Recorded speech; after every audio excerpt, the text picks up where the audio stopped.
حسين يا حسين يا حسين يا حسين نور عيني نور عيني يا حسين السلام عليك يا أبا عبد الله المسنيه يا عطية میں نے جابر کا ہاتھ قبر امام حسین علیہ السلام پر رکھا. جابر نے بے ساختہ اپنے آپ کو قبر امام علی مقام پر گرا دیا اور بے ہوش ہو گئے. يا حسين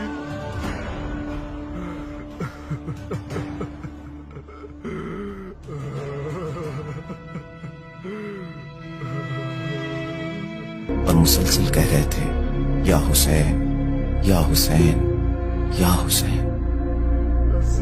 جب 3 مرتبہ آواز دینے کے بعد جابر نے کوئی جواب نہ سنا تو فرمایا حبیب لا یجیب حبیبا. کیا ایک دوست اپنے دوست کو جواب نہیں دے گا؟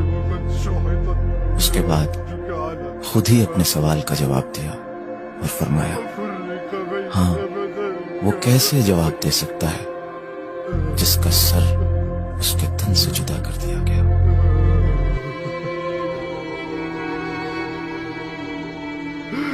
فأشهد أنك ابن النبيين وابن سيد المؤمنين السلام عليك وعلى الأرواح التي حلت بفنائك وأنا آخذ برحلك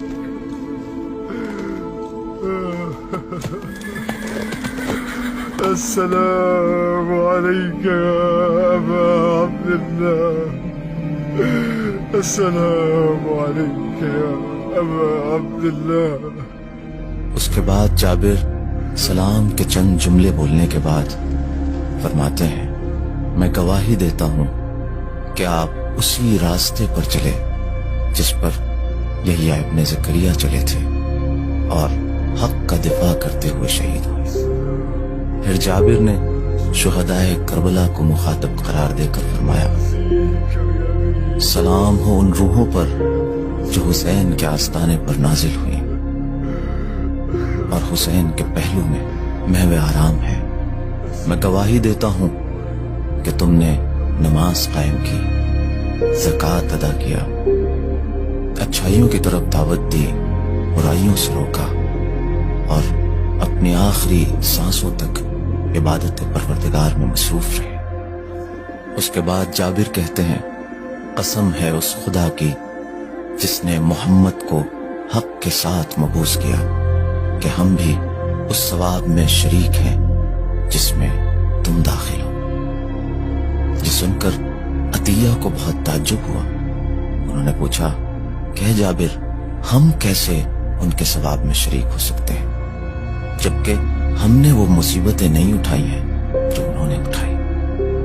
ہمارے بدن پر تلواروں کے زخم نہیں ہیں، ہماری عورتیں بیوہ نہیں ہوئی ہیں، ہمارے بچے یتیم نہیں ہوئے، تو پھر ہم کیسے ان کے ثواب میں شریک ہو سکتے ہیں؟ یہ سن کر جابر جواب دیتے ہیں اے عطیہ میں نے اپنے محبوب رسول خدا صلی اللہ علیہ وآلہ وسلم سے سنا ہے کہ جو بھی کسی قوم سے محبت کرے گا اللہ اسے اسی کے ساتھ محشور کرے گا، اور جو بھی کسی کے عمل کو پسند کرے گا تو وہ اس عمل میں شریک ہوگا. قسم ہے اس خدا کی جس نے محمد کو حق کے ساتھ مبعوث کیا کہ اگرچہ میں مجبوری کی وجہ سے حسین کے ہمراہ نہ ہو سکا، لیکن میری نیت اور میرے اصحاب کی نیت اسی راہ پر ہے جس پر حسین اور ان کے اصحاب چلے.